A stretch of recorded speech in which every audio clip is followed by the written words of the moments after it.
दोस्तों, class 10 chapter number 4 द्विघात समीकरण प्रश्नावली 4.2। इसमें क्वेश्चन है, पांचवा क्वेश्चन है। एक समकोण त्रिभुज की ऊंचाई इसके आधार से 7 सेंटीमीटर कम है।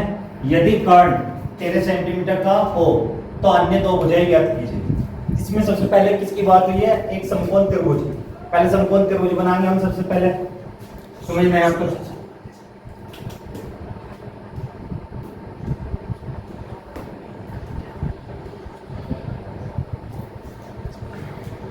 ये बन गया समकोण त्रिभुज। समकोण त्रिभुज कितने का होता है? 90 डिग्री का। यहाँ पर ये क्या बन गया? समकोण त्रिभुज, राइट एंगल ट्रायंगल। ये राइट एंगल भी बोल सकते हैं इसे। तो यहाँ पर क्या लिखेंगे? समकोण त्रिभुज। इसमें समकोण त्रिभुज की बात हुई है, समकोण त्रिभुज, ठीक है। उसके बाद इसमें क्या बोला? एक समकोण त्रिभुज की ऊंचाई, ऊंचाई की बात हो रही है इसके आधार से। पहला आधार कौन सा है? ये होता है बेस, आधार। आधार ये होता है ऊंचाई,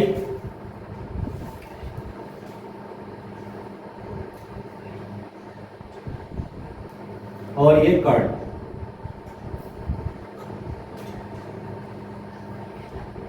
ठीक है, तीनों पॉइंट है इसमें, आधार, ऊंचाई और कर्ण। इसे लंबे बोलते हैं, ठीक है। तो यहाँ पर क्या बोला है इसमें? यदि कर्ण 13 सेंटीमीटर का हो, तो ये हमें दे रखा है कर्ण कितना है? 13 सेंटीमीटर। तो यहाँ पर लिख देंगे हम 13 सेंटीमीटर, 13 सेंटीमीटर, ठीक है। अब ना तो हमें आधार के बारे में पता और ना ही ऊंचाई के बारे में पता। यहाँ पर आधार, हम पहले आधार क्या मान लेंगे? यहाँ पर x। ये आधार क्या है? x। अब जितना भी आधार है, ये बोला है कि जितना आधार है ऊंचाई से 7 सेंटीमीटर कम है। जो आधार है ना, जो ऊंचाई है वो 7 सेंटीमीटर कम है आधार से। जैसे यहाँ पर कितना है? x है, तो ऊंचाई कितनी हो जाएगी? 7 सेंटीमीटर कम। जैसे यहाँ पर 20 है, ये मान लिया हमने 20 है, तो 20 से 7 कम, ये हो जाएगी 13। जब हमने 30 मान लिया तो 7 कम 23। इस तरीके से हर चीज में 7 कम है। तो हम क्या लिखेंगे? यहाँ पर x की वैल्यू मान ली हमने, तो यहाँ पर क्या लिखेंगे? x माइनस 7, ठीक है। यहाँ पर ये बोल भी रखा है कि ऊंचाई इसके आधार से, आधार हमने x मान लिया, तो ऊंचाई कितनी है? 7 सेंटीमीटर कम है, इससे 7 कम है। तो माइनस में दिखाएंगे हम। यहाँ पर दोबारा से सुन लेना, यहाँ पर क्या बोला है इसमें?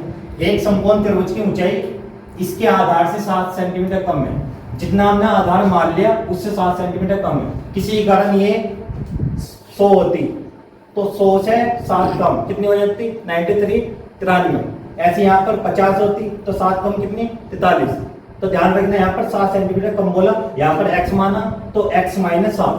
तो यहाँ पर x माइनस 7 हो गया, ये x हो गया, ये 13 सेंटीमीटर तीनों। अब जैसे ही हमारे से कर्ण और आधार और ऊंचाई की बात होती है, तो एक फॉर्मूला यूज होता है। कौन सा है वो? पाइथागोरस प्रमेय से। यहाँ पर क्या लिखेंगे? देखो, यहाँ पर पहले हमें ये चीज लिख लेंगे जो भी दे रखा है। यहाँ पर आधार कितना है? आधार हमने माना है कितना? x centimetre. ऐसी कर्ण कितना है? कर्ण हमें दिया है कितना है? कर्ण 13 सेंटीमीटर, और ऊंचाई भी है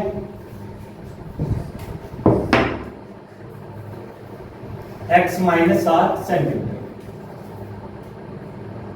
ठीक है। ये तीनों वैल्यू दी है, ये हमने मानी है। उसके बाद ये निकाल लिया और ये दी है, ठीक है। उसके बाद क्या लिखेंगे? यहाँ पर समकोण त्रिभुज में, यहाँ पर समकोण त्रिभुज,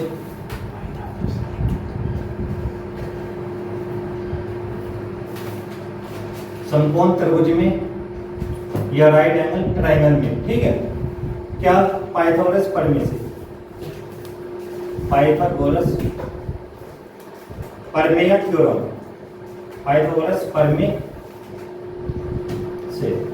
अब पाइथागोरस प्रमेय क्या होती है, क्या बोलती है? ये बोलती है कि जो ये कर्ण है इसका स्क्वायर करेंगे और इन दोनों का स्क्वायर करके जोड़ेंगे बराबर में। कैसे? देखो, कर्ण का स्क्वायर बराबर किसके स्क्वायर के बराबर होता है? आधार का स्क्वायर प्लस ऊंचाई का स्क्वायर।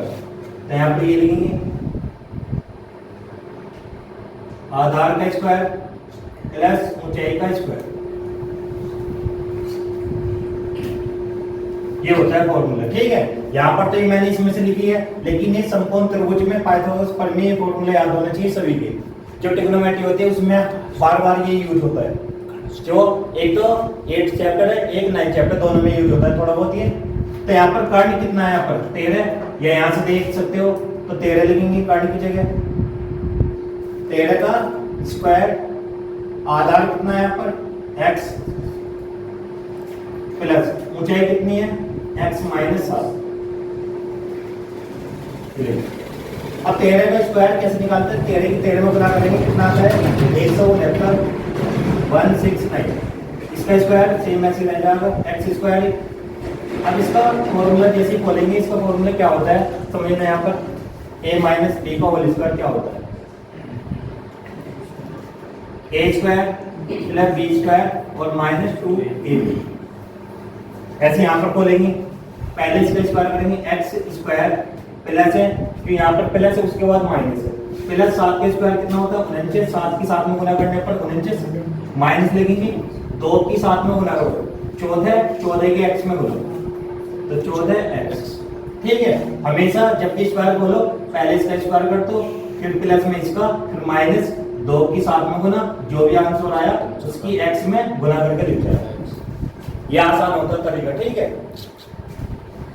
अब यहाँ पर 169 जो x स्क्वायर वाले उन्हें दोनों जोड़ दो। यहाँ पर ये भी एक है और ये भी एक है, तो कितने होंगे 2x square plus 49 minus 14x।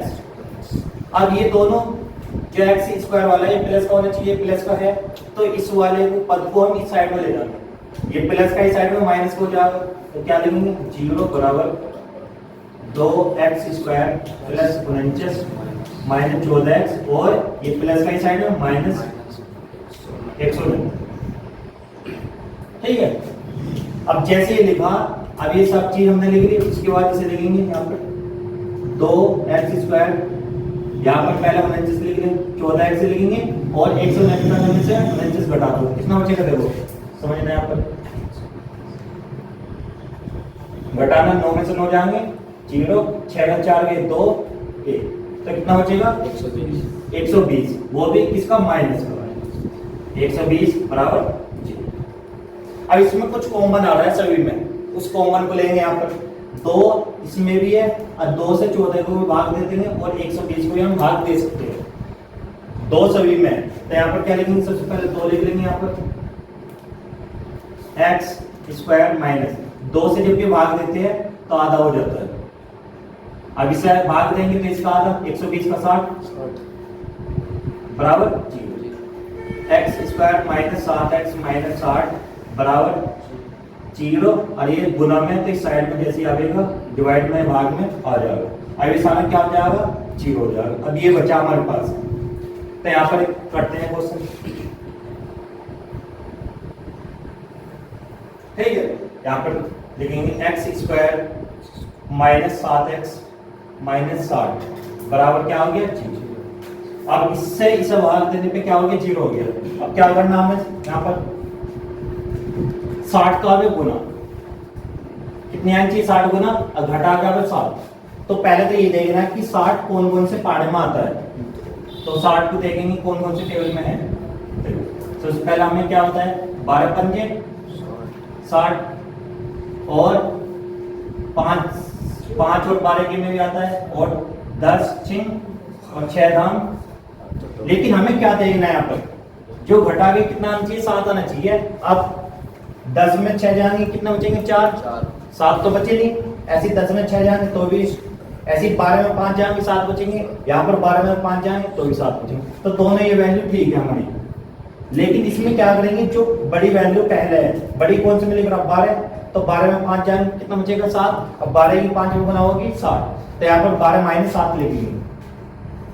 x square minus 12 minus 5, 12 में 5 जाएंगे कितना 7, ये x लिख देंगे और यहाँ पर 60 बराबर 0। अब 12 की 5 में गुना करेंगे 60 में आना चाहिए, और 12 में से 5 घटाएंगे 7, दोनों बैठ गए यहाँ पर। x स्क्वायर x की गुना इस साइड से करेंगे माइनस की इस साइड से, तो माइनस के 12x minus minus plus 5x और माइनस 7 बराबर 0। इन दोनों में कॉमन लेना है। अब कॉमन इसमें क्या है, x कॉमन है, ज्यादातर x ही कॉमन आता है शुरू में, तो यहाँ पर कितने x है, 2 हैं, एक आगे बाहर है, एक अंदर बचेगा। यहाँ पर x बाहर चला गया तो 12 ही बचेगा। यहाँ पर जो भी संख्या उसे लिख देते हैं 5, तो x माइनस 5 से इसे भाग करने पर 12 आता है, तो 12 लिखेंगे, 12 पंजे 60। अब ये दोनों सेम होनी चाहिए संख्या, जो दोनों सेम है तो क्वेश्चन ठीक है, जो गलत ये दोनों में से कोई सी भी एक गलत आ गई ना, यहाँ पर माइनस है प्लस में भी, तो भी क्वेश्चन गलत है यहाँ पर, ठीक है। तो इन्हें एक बार लिख लेंगे, x माइनस 12 और क्या हो जाए x प्लस 5 बराबर 0। अब दोनों को 0 के बराबर रखेंगे, यदि x माइनस 12 बराबर 0 तो x बराबर क्या हो जाएगा, ये माइनस का साइड में प्लस होगा। यदि x प्लस 5 बराबर 0 तो x बराबर क्या हो जाएगा, माइनस का 5। अब इस वाले को छोड़ देंगे यहीं पर, क्यों, त्रिभुज की जो वैल्यू है, जो इसकी वैल्यू है वे कभी भी माइनस की नहीं होती, ठीक है। तो हमेशा कैसी रहेगी, प्लस की रहेगी, तो ये वाली वैल्यू लेंगे हम x बराबर 12। तो हमारे आंसर क्या आते हैं, यहाँ पर आधार कितना आ गया, यहाँ पर लिखेंगे। एक तो हमारे से दोनों मुझे पूछिए आधार कितना आ गया, क्या माना था हमने x, तो यहाँ पर x का मान कितना 12 सेंटीमीटर। फिर उसके बाद कर्ण हमें पहले दे रखा, ऊंचाई निकालेंगे।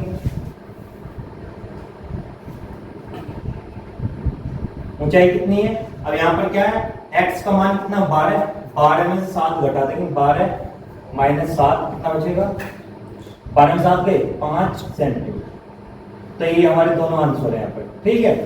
सभी बच्चे नोट कर सकते हो और स्क्रीनशॉट भी ले सकते हो आप सभी।